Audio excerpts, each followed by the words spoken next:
We have chosen to mandate vaccines. This year, the summer program at the Boys and Girls Clubs in the Bay Area has a new requirement. All 225 staff members must get the COVID-19 vaccine. It's a very simple decision. The vaccines have been proven to be safe, they're effective, and we have to do what's best for our students and families. The organization plans to welcome 1,000 students in June. In December, the Equal Employment Opportunity Commission announced companies can legally mandate employees and new hires be vaccinated, with two exceptions. One, under Title VII, there's an exception for religious accommodation. Secondly, under the ADA, if someone has a disability, and with that disability, actually taking the shot might, in fact, put their lives at risk, then there's also an appropriate exception. Almost half of all Americans support requiring vaccines for employees returning to work.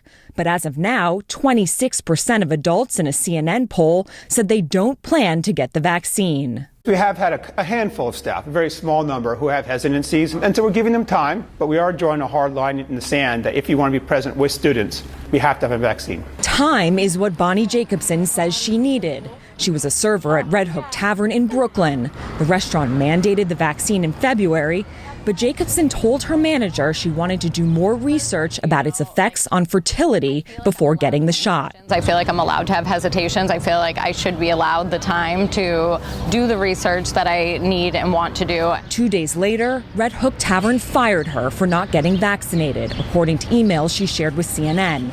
The restaurant did not return CNN's request for comment, but told the New York Times in February they have since revised their vaccine exemption policy. The employer can terminate you for any reason or no reason at all.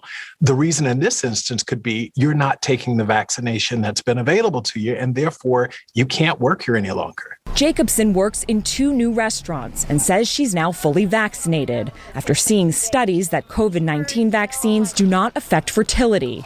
But she says she still doesn't think employers should mandate the vaccine. I always wanted to get vaccinated. I needed to just make sure that I was 100% comfortable with it. Over 70% of current or recent CEOs at major companies said they're open to requiring vaccines. But many, like American Airlines, Amtrak, and Publix, are offering incentives like extra time off or bonuses instead.